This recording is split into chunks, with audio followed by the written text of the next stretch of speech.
குறிப்பாக இந்த உயிர்த்த தாக்குதல் சம்பந்தமான விடயங்கள் ஓரளவு வேகத்தில் போய்கொண்டிருக்கின்றன. முக்கியமான அல்லது பிரதான சூத்திரதாரியை நெருங்கிவிட்டோம் என்று சொல்லப்படுகின்ற அதே நேரத்தில் சிறைச்சாலை கலவரங்கள் என்பது மீண்டும் அதிர்வலைகளை ஏற்படுத்தியிருக்கின்றதான் சொல்லணும்.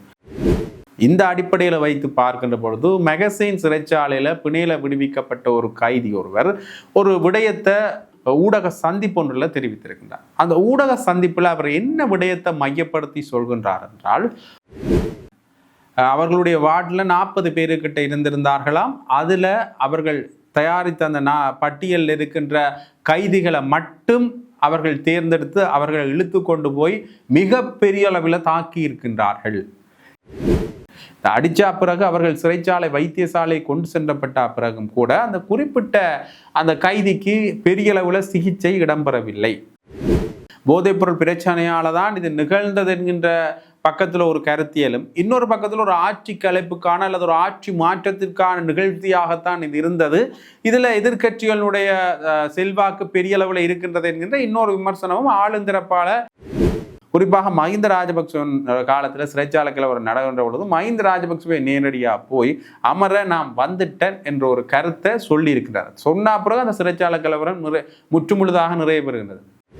அமர என்றது அந்த சிறைச்சாலை கலவரத்தை முன்னின்று நடத்திய ஒரு கைதி ஒருவர் இங்கே வந்துட்டன் என்று சொன்ன பிறகு நிற்குது என்றால் அந்த அளவுக்கு இந்த சிறைச்சாலை கலவரங்களை உருவாக்குறதும் இவர்கள் தான், சிறைச்சாலை கலவரங்களை முடித்து வைக்கிறதும் இவர்கள் தானோ என்கின்ற ஒரு கேள்வி நிலைமை ஒன்று எழுந்திருக்கின்றது. பார்க்கலாம், இந்த அரசாங்கம் இப்படியான சிக்கல் நிலைமைகள் வாய்ந்த இந்த வழக்குகளை அல்லது சிக்கல் நிலைமைகள் வாய்ந்த இந்த குற்றச்சாட்டுகளை எல்லாம் இனி வருங்காலங்களில் எப்படி எதிர்கொள்ளப் போகின்றார்கள் என்பதனை.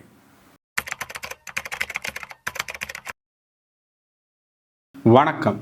சிறைச்சாலை கலவரங்கள் பெரிய அளவிலான அதிர்வலைகளை இந்த ஆட்சியாளர்கள் மேலே ஏற்படுத்தி இருக்கின்றது.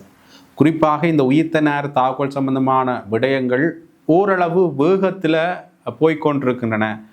முக்கியமான அல்லது பிரதான சூத்திரதாரியை நெருங்கிவிட்டோம் என்று சொல்லப்படுகின்ற அதே நேரத்தில் சிறைச்சாலை கலவரங்கள் என்பது மீண்டும் அதிர்வலைகளை ஏற்படுத்தி இருக்கின்றதான் சொல்லணும். ஏற்கனவே 5 இடங்களில் சிறைச்சாலை கலவரங்கள் நடங்கும் என்று புலனாய்வு தகவல்கள் சொல்லியிருந்தன. அதே போல் 5 இடங்களில் நடைபெற்றிருந்தன.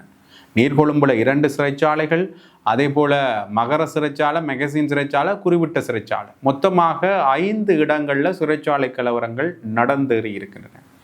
இந்த அடிப்படையில் வைத்து பார்க்கின்ற பொழுது மெகசீன் சிறைச்சாலையில் பிணையில விடுவிக்கப்பட்ட ஒரு கைதி ஒருவர் ஒரு விடயத்தை ஊடக சந்திப்பு ஒன்றில் தெரிவித்திருக்கின்றார். அந்த ஊடக சந்திப்பில் அவர் என்ன விடயத்தை மையப்படுத்தி சொல்கின்றார் என்றால், ஒரு மெகசீன் சிறைச்சாலையில் குறிப்பிட்ட ஒரு கைதியை மட்டும் அவர்கள் முன்னுரிமைப்படுத்தி அங்கே அவர்கள் தாக்குதலை மேற்கொண்டிருந்தார்கள். யாருன்னு பார்த்தீங்கன்னா சிறை அதிகாரிகள். சிவில் உடையோட சில சிறை அதிகாரிகள் அந்த தங்களுடைய வார்டுக்கு அதில் இருக்கின்ற இடங்களில் குறிப்பிட்ட ஒரு பட்டியல் ஒன்றை தயாரித்திருந்தார். அவர்களுடைய வார்டில் 40 பேருக்கிட்ட இருந்திருந்தார்களாம். அதில் அவர்கள் தயாரித்த அந்த பட்டியலில் இருக்கின்ற கைதிகளை மட்டும் அவர்கள் தேர்ந்தெடுத்து அவர்கள் இழுத்து கொண்டு போய் மிகப்பெரிய அளவில் தாக்கி இருக்கின்றார்கள். இரும்பு கம்பிகளால் தாக்கப்பட்டிருந்தார்கள். இரத்தம் வடிய வடிய அவர்கள் மீண்டும் அடிக்கப்பட்டிருந்தார்கள். பிறகு சாதாரண தடிகளால் தாக்கப்பட்டிருந்தார்கள்.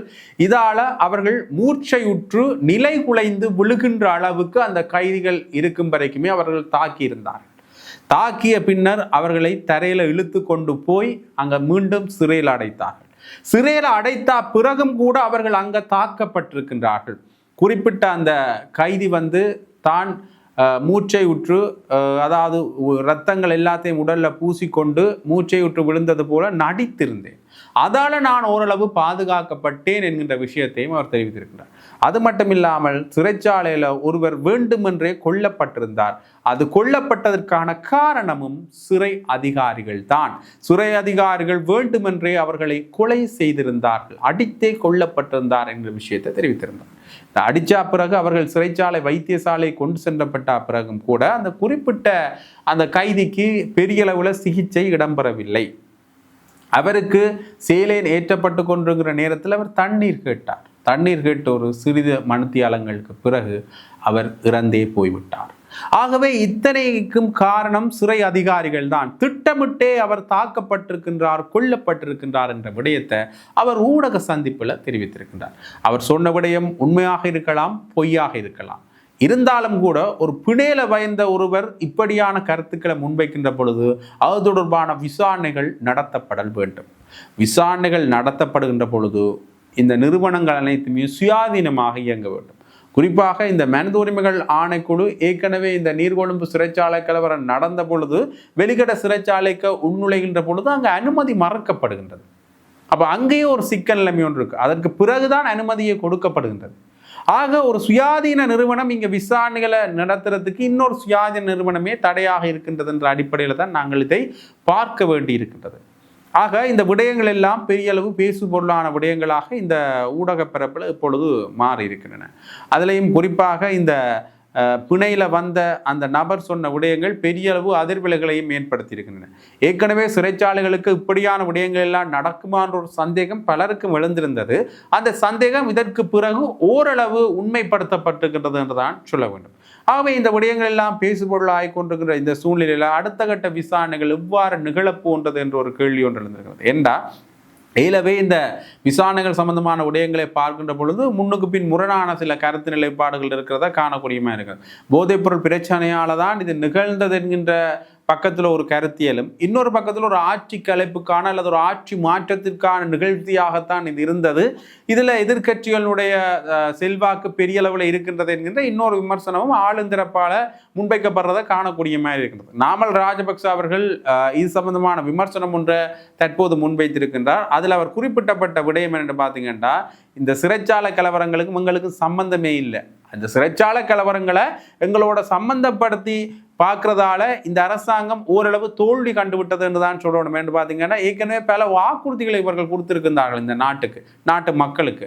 ஆனால் அந்த வாக்குறுதிகளை இன்னுமே நிறைவேற்றல. அந்த வாக்குறுதிகளை நிறைவேற்றாமல் இவர்கள் இந்த குறிப்பிட்ட எதிர்க்கட்சிகள் மேல விமர்சனங்களை முன்வைக்கிறதை ஒரு பாணியாக கொண்டிருக்கின்றார்கள் என்ற விதத்தில் நாமல் ராஜபக்ச அவர்கள் தன்னுடைய கருத்தை முன்வைத்திருக்கிறதையும் காணக்கூடிய மாதிரி இருக்கிறது. ஆகவே இந்த விடயங்கள் எல்லாம் வச்சு பார்க்கின்ற பொழுது நாமல் ராஜபக்சனுடைய கருத்துப்படி இதில் அவர்கள் தலையிடாமல் அல்லது இந்த சிறைச்சாலை கலவரங்களுக்கு அவர்கள் தலை கோர்க்காமல் இருந்திருக்கிறார்கள் என்று முற்றுமுழுதாக சொல்லிவிடவும் முடியாது. ஏனென்றால் இப்படியான விமர்சனங்கள் முன்வைக்கப்படுகின்ற பொழுது ஏதோ ஒரு வகையில் அந்த விமர்சனங்களையும் நாங்கள் ஆராய வேண்டிய ஒரு தேவை ஒன்று இருக்கின்றது. முன்னைய காலகட்டங்களில் இந்த சிறைச்சாலை கலவரங்கள் நடைபெறுகின்ற பொழுது, குறிப்பாக மஹிந்த ராஜபக்ச காலத்தில் சிறைச்சாலை கலவரம் நடக்கின்ற பொழுது மஹிந்த ராஜபக்சவை நேரடியாக போய் அமர நாம் வந்துட்டேன் என்ற ஒரு கருத்தை சொல்லி இருக்கிறார். சொன்ன பிறகு அந்த சிறைச்சாலை கலவரம் முற்றுமுழுதாக நிறைய பெறுகின்றது. அமர என்றது அந்த சிறைச்சாலை கலவரத்தை முன்னின்று நடத்திய ஒரு கைதி ஒருவர் இங்கே வந்துட்டன் என்று சொன்ன பிறகு நிற்குது என்றால் அந்த அளவுக்கு இந்த சிறைச்சாலை கலவரங்களை உருவாக்குறது முவர்கள் தான், சிறைச்சாலை கலவரங்களை முடித்து வைக்கிறது முவர்கள் தானோ என்கின்ற ஒரு கேள்வி நிலைமை ஒன்று எழுந்திருக்கின்றது.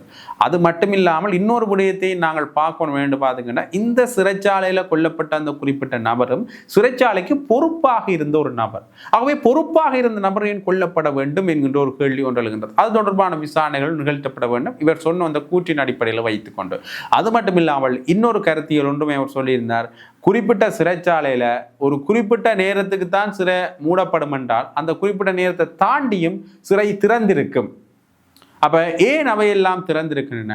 அது மட்டும் இல்லாமல் சிறைச்சாலை அதிகாரிகளோட இவர்கள் சுமூகமாக கதைத்து பேசினால் அவர்கள் சில வசதிகளை எல்லாம் செய்து கொடுப்பார்கள் என்ற விடயங்களையும் அவர் தெரிவித்திருந்தார். அது மட்டும் இல்லாமல் இந்த விஷயங்கள் எல்லாம் பேசப்படுவதற்கு முன்னரே ஒரு சிறை அதிகாரி ஒருவர் கைது செய்யப்பட்டிருந்தார். ஏன்னு கேட்டீங்கன்னா, சிறைச்சாலையில் இருக்கிற கைதி ஒருவருக்கு போதைப் பொருளை கைமாற்றி கொடுத்ததற்கான ஒரு குற்றச்சாட்டின் அடிப்படையில் அவர் கைது செய்யப்பட்டிருந்தார். ஆகவே எல்லாமே கிட்டத்தட்ட மீண்டும் இந்த சிறைச்சாலை கலவரங்கள் இல்லை சிறை தொடர்பான கலவரங்கள் நடப்பதற்கு இந்த சிறை அதிகாரிகளே ஓரளவுக்கு துணை போகின்றார்களோ என்ற கேள்வியை ஏற்படுத்தி இருக்கின்றது. பார்க்கலாம் விசாரணைகள் எவ்வாறெல்லாம் நடைபெறப் போகின்றது என்பது.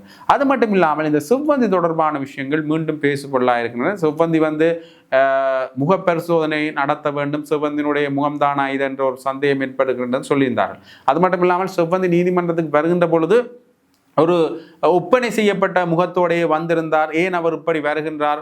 ஒரு சாதாரண வசதிகளை விட அதிக வசதிகள் அவருக்கு செய்து கொடுக்கப்படுகின்றதா? அவர் ஒரு பெட்டியோடைய ஏறி இருந்தார் அங்கு என்ற கேள்விகள் எல்லாம் முன்வைக்கப்பட்டிருந்தன. இதற்கு பல வகையில் விமர்சனங்கள் முன்வைக்கப்பட்டிருந்தாலும் கூட இன்னொரு வகையில் அவர் ஒரு சந்தேக நபர் என்கின்ற அடிப்படையில் குற்றவாளியாக அவருடைய குற்றம் இன்னும் முழுமையாக நிரூபிக்கப்படையில் சந்தேக நபர் என்ற அடிப்படையில் அவர் கொண்டு வந்த உடைமைகளை நீதிமன்றத்துக்கு போகின்ற பொழுது பயன்படுத்துவதற்கான வாய்ப்புகள் இருக்கின்றது. அது மட்டும் இல்லாமல் அவர் வெளிகட சிறைச்சாலையிலிருந்து அங்குலபெஸ்குல சிறைச்சாலைக்கு மாற்றப்பட்டிருக்கின்றார். அவர் மாற்றப்படுகின்ற பொழுது தன்னுடைய உடைமைகளை அவர் கை கொண்டு வரத்தானே வேணும். அதால் அந்த உடைமைகள் எல்லாம் கொண்டு சென்றிருக்கின்றார் என்ற ஒரு கேள்வி அதுவும் ஒரு இந்த விமர்சனத்துக்குரிய பதிலாக முன்வைக்கப்பட்டதை காணக்கூடிய மாதிரி இருந்தது. இது இவ்வாறாக இருந்தாலும் கூட செவ்வந்தியினுடைய கொண்டாட்டங்கள் அங்கே நடந்திருந்தது. செவ்வந்திக்கு சிறை அதிகாரிகள் துணை போகின்றார்கள் என்ற விமர்சனமும் முன்வைக்கப்பட்டிருந்தது. உண்மையிலே அவர் செவ்வந்தி தானா என்ற ஒரு கேள்வி பலர் மத்தியிலையும் இருக்குது. என்றால் முகப்பரிசோதனைகள் மேற்கொள்ளப்பட்ட பிறகுதான் அது சரியான ஒரு உண்மைத்தன்மையோடு வரும். அந்த முகப்பரிசோதனை கூட மீண்டும் சில உண்மைத்தன்மையின் அடிப்படையில் பரிசோதனை நிமித்தம் நிரூபிக்கப்பட வேண்டும். இப்படி பல விடயங்கள் எல்லாம் இருக்கின்றன. ஆக செவ்வந்தி என்ற விடயம் ஒரு பேசுபொருளாக மாறியிருந்ததும் கூட அடுத்த கட்ட ஒரு விசாரணைகள் கணையமுள்ள சஞ்சயனுடைய விடயத்தில் நடைபெறலாம் என்ற ஒரு அதிர்வலைகளையும் ஒரு கேள்வி நிலைமைகளையும் தான் ஏற்படுத்தி இருக்கின்றது. அது மட்டும் இல்லாமல் இந்த செவ்வந்தி விடயத்தில் சரியான பாதையில தான் இந்த நகர்வுகள் எல்லாம் மேற்கொள்ளப்படுகின்றனவா என்கின்ற இன்னொரு கேள்வி என்ற கணையமுள்ள சஞ்சீவனுடைய கொலை நிகழ்ந்து இவ்வளவு நாள்களாகியும் இவ்வளவு மாதங்களாகியும் இன்னமே சரியான நிலைப்பாடுகளை மேற்கொள்ள செவ்வந்தியை பிடிக்கிறதுக்கு கூட இவ்வளவு நாட்கள் சென்றிருக்கின்றது. அவர் ஏற்கனவே நாட்டுக்குள்ள இருந்தாருன்னு சொல்லப்பட்டிருந்தது. பிறகு அவர் வெளியில சென்றார், இந்தியா மூலமாக தப்பி சென்றார், நேபாளத்தில் போய் பிடிக்கிறதுக்கே சிக்கல். அதுலேயும் அவர் பிளாஸ்டிக் சர்ஜரி செஞ்சிருப்பாரா இல்லையான்ற இன்னொரு கேள்வி நிலைமைகள் ஒன்றும் எழுந்திருந்தது. ஆகவே இப்படியாக பல கேள்விகளோடு தொடர்ந்துமே விரிகின்றது. பார்க்கலாம் இந்த அரசாங்கம் இப்படியான சிக்கல் நிலைமைகள் வாய்ந்த இந்த வழக்குகளை அல்லது சிக்கல் நிலைமைகள் வாய்ந்த இந்த குற்றச்சாட்டுகளை எல்லாம் இனி வருங்காலங்களில் எப்படி எதிர்கொள்ளப் போகின்றார்கள் என்பதனை